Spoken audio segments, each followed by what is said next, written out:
సంస్కరణలు ఎన్నైనా తేవచ్చు, విదేశీ పెట్టుబడులు ఎన్నైనా రావచ్చు. ప్రగతి ఫలాలు పేదవాడికి చేరినప్పుడే వాటన్నింటికీ సార్థకత. ఈ విషయం అర్థం చేసుకున్న మోదీ సర్కార్ ఈ 2 ఏళ్ల కాలంలో సంక్షేమానికి సముచిత ప్రాధాన్యమిచ్చింది. పేదలకు నిలువనీడ కల్పన, కష్టాల సుడిలో చిక్కుకున్న కర్షక భారతానికి కొంచెం ఆసరా, కార్మిక లోకానికి తగినంత సాయం, ఇలా అన్ని రంగాల్లోనూ సంక్షేమ పథకాలు చేపట్టింది. ఇంతకీ 2 ఏళ్లు పూర్తి చేసుకుంటున్న మోదీ పాలనలో మంచి రోజులొచ్చాయా? సంక్షోభ భారతాన్ని పూర్తి స్థాయిలో సంక్షేమ భారతంగా మార్చడంలో ఎన్డీఏ ప్రభుత్వ చర్యలు ఎప్పటికి ఫలిస్తాయి?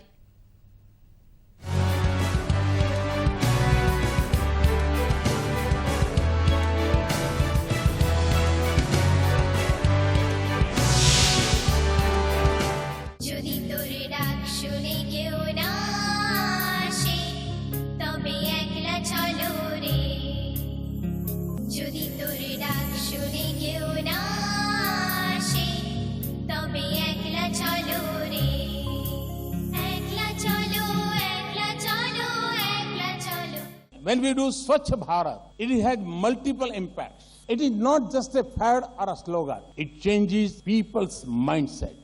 It changes our lifestyle. Swachhta becomes a habit. Waste management generates economic activity.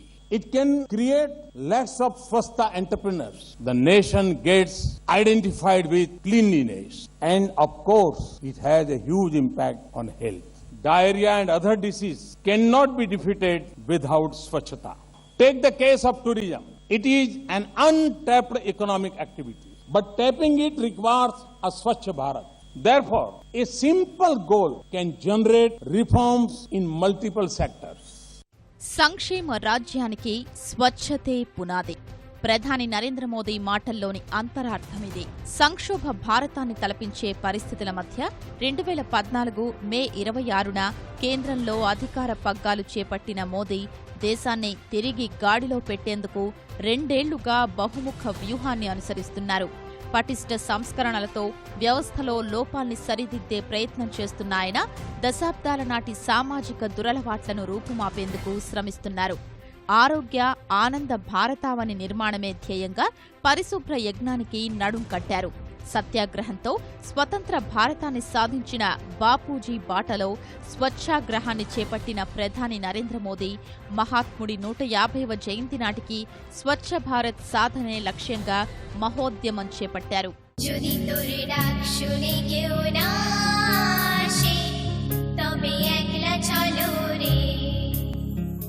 పరిశుభ్ర భారతం కావాలి మనందరి లక్ష్యం అంటూ ప్రధాని మోదీ ఇచ్చిన పిలుపు ఓ ప్రభంజనమైంది.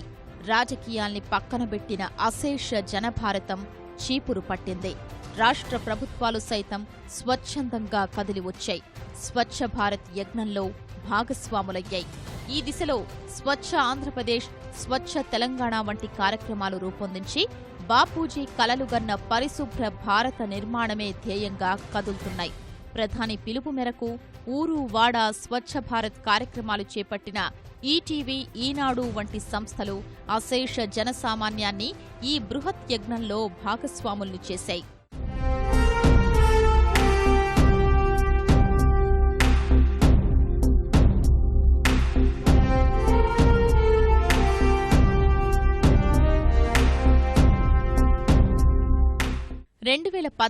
అక్టోబర్ 2న ప్రారంభించిన స్వచ్ఛ భారత్ కార్యక్రమాన్ని ప్రజా ఉద్యమంలా చేపడుతున్న నరేంద్ర మోదీ ప్రభుత్వం ఇప్పటికే కీలక ఫలితాలు సాధించింది. 5 ఏళ్లలో 6 కోట్ల మరుగుదొడ్లు నిర్మించాలన్న లక్ష్యానికి అనుగుణంగా ఇప్పటి వరకు 1,92,00,000 మరుగుదొడ్ల నిర్మాణం పూర్తి చేసింది. ఫలితంగా దేశంలోని వేర్వేరు రాష్ట్రాల్లోని 14 జిల్లాలు, 190 మండలాలు, 23,790 గ్రామ పంచాయతీలు, 56,206 పల్లెలు బహిరంగ మల విసర్జన రహిత ప్రాంతాలుగా మారాయి. బాలికలు మధ్యలోనే చదువు మానేయాల్సిన దుస్థితిని రూపుమాపేందుకు స్వచ్ఛ భారత్ కింద ప్రభుత్వ పాఠశాలల్లో పెద్ద ఎత్తున మరుగుదొడ్లు నిర్మించాలన్న లక్ష్య సాధనలో మోదీ సర్కార్ గణనీయమైన పురోగతి సాధించింది. స్వచ్ఛ భారత్ ఉద్యమం ప్రారంభించిన నాటి నుంచి ఇప్పటి వరకు 2,61,000 పాఠశాలల్లో 4,17,000 మరుగుదొడ్లు నిర్మించింది. ఇలా వ్యవస్థలోని అవినీతిని, సమాజంలోని మలినాన్ని సమూలంగా నిర్మూలిస్తూ ముందుకు సాగుతున్న నరేంద్ర మోదీ ప్రభుత్వం సంక్షేమ ఫలాల్ని పేదలకు అందించేందుకు అంతే ప్రణాళికాబద్ధంగా వ్యవహరిస్తోంది. मैं आजादी के बाद पैदा हुआ, मेरे मन में विचार आता है, मुझे देश के लिए मरने का मौका नहीं मिला, लेकिन देश के लिए जीने का मौका तो मिला है. हम ये बात लोगों तक कैसे पहुंचाएं कि हम देश के लिए जिए. 2022 में जब आजादी के 75 साल हो, हम एक काम कर सकते हैं कि हिंदुस्तान में कोई परिवार ऐसा न हो जिसके पास रहने के लिए अपना घर न हो. ऐसा घर जिसमें नल भी हो, नल में पानी भी हो, बिजली भी हो, शौचालय भी हो. एक आंदोलन के रूप में सभी राज्य सरकारें और केंद्र सरकार मिलकर के, हम सभी सदस्य मिलकर के अगर 8-9 साल का कार्यक्रम बना दें, धन खर्च ना पड़े, खर्च करें, लेकिन उनको हम मकान दे सकते हैं. ప్రజా సంక్షేమం విషయంలో ఎన్డీఏ సర్కార్ నిర్దేశించుకున్న లక్ష్యాల్లో అందరికీ ఇళ్లు అత్యంత ప్రతిష్టాత్మకమైంది, ప్రాధాన్యమైంది. 2022 నాటికి దేశంలోని ప్రతి ఒక్కరికి సొంతింటి కల నెరవేర్చాలని సంకల్పించిన ప్రభుత్వం ఆ దిశగా పటిష్ట ప్రణాళికలు రచించి అమలు చేస్తోంది. ఇప్పటికే ఆంధ్రప్రదేశ్, తెలంగాణ, తమిళనాడు, గుజరాత్, రాజస్థాన్లో 2,28,204 ఇళ్ల నిర్మాణానికి పచ్చజెండా ఊపింది. ఆంధ్రప్రదేశ్లోని 37 పట్టణాల్లో 1,93,147 గృహాలు, తెలంగాణలోని 10 పట్టణాల్లో 10,290 ఇళ్లు సహా మొత్తం 5 రాష్ట్రాల్లో గృహ నిర్మాణాలకు 3,231 కోట్ల రూపాయలు ఖర్చు చేస్తోంది. ఇదే తరహా పథకాన్ని గ్రామీణ ప్రాంతాల్లోనూ చేపడుతోంది. 2022 నాటికి మొత్తం 2,95,00,000 ఇళ్లు నిర్మించాలని సంకల్పించిన కేంద్రం 2019 నాటికి దాదాపు 82,000 కోట్ల రూపాయల ఖర్చుతో 1 కోటి ఇళ్ల నిర్మాణం పూర్తి చేసే దిశగా సాగుతోంది. ఇళ్ల నిర్మాణంతో సరిపెట్టక ఇంటింటా నిరంతర విద్యుత్ కాంతులు విరబూయించాలని ధ్యేయంగా పెట్టుకున్న మోదీ ప్రభుత్వం ఆ దిశగా 2 ఏళ్లలోనే కీలక పురోగతి సాధించింది. స్వాతంత్ర్యం వచ్చి 7 దశాబ్దాలు సమీపిస్తున్నా అంధకారంలోనే మగ్గుతున్న 18,452 గ్రామాల్ని విద్యుదీకరించే బృహత్ యజ్ఞాన్ని ఫలప్రదంగా చేపడుతోంది. 2015-16లో 7,874 గ్రామాల్ని విద్యుదీకరించిన ప్రభుత్వం వచ్చే ఏడాది మే 1 నాటికి విద్యుత్ సరఫరా లేని పల్లె లేకుండా చూడాలన్న లక్ష్యంతో ముందుకు సాగుతోంది. అలా సరఫరా చేసిన విద్యుత్ను పొదుపుగా వాడుకునేలా సామాన్యులకు అతి చౌక ధరకే 9 కోట్ల ఎల్ఈడీ బల్బుల్ని అందించింది.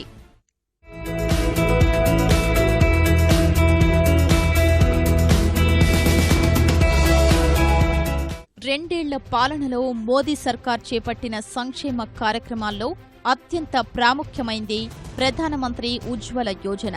దారిద్ర్య రేఖకు దిగువనున్న 5 కోట్ల కుటుంబాలకు ఉచితంగా వంట గ్యాస్ కనెక్షన్లిచ్చి కట్టెల పొయ్యిల కారణంగా తలెత్తే సమస్యలు, అనారోగ్యం నుంచి పేదలకు ఉపశమనం కలిగించడం ప్రధానమంత్రి ఉజ్వల యోజన లక్ష్యం.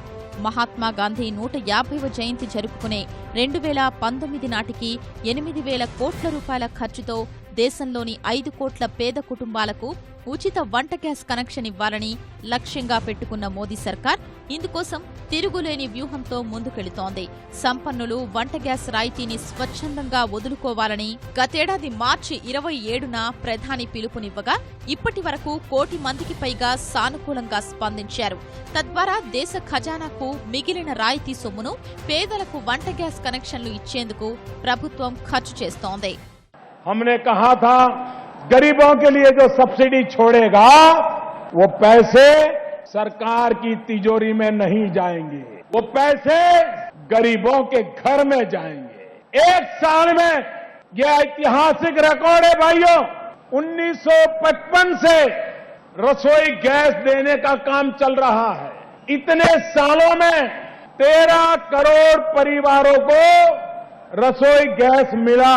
करीब 60 साल में मेरे भाइयों बहनों हमने 1 साल में 3 करोड़ से ज्यादा परिवारों को रसोई का गैस दे दिया।